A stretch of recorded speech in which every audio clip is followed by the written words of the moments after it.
After the next sunrise, here's Joe getting ready to go out with the MMU.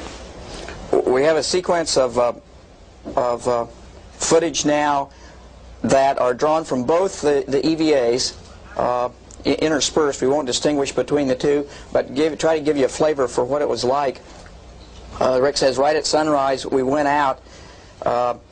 Dale's actually flying out here with Rick recording most of this on all sorts of film. About this time I thought that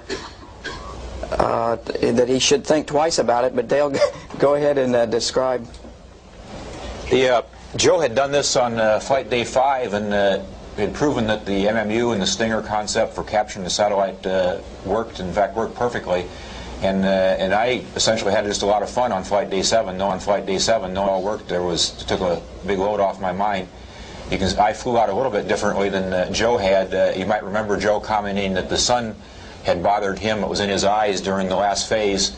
And you'll see here in a minute that when the sun finally does come up, I was fortunate enough to use the orbiter's nose to shadow the sun. So my approach to the satellite, and you can see that the shadow of the nose of the orbiter now is on the satellite and on me.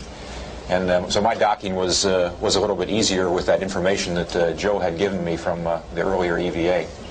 MMUs performed flawlessly, as you heard us talk about from space, and this method of capturing the satellite certainly worked well. And you can see the arm in the lower right corner of the picture, which was a position that Anna had put it in to assist in our station keeping task.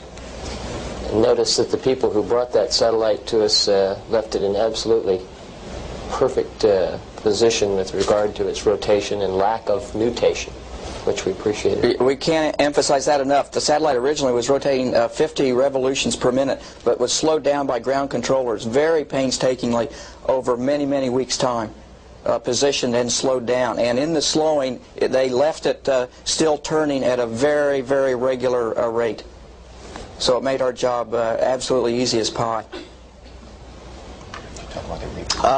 Once docked, the procedure then was to use the MMU to stop the rotation, which was equally easy.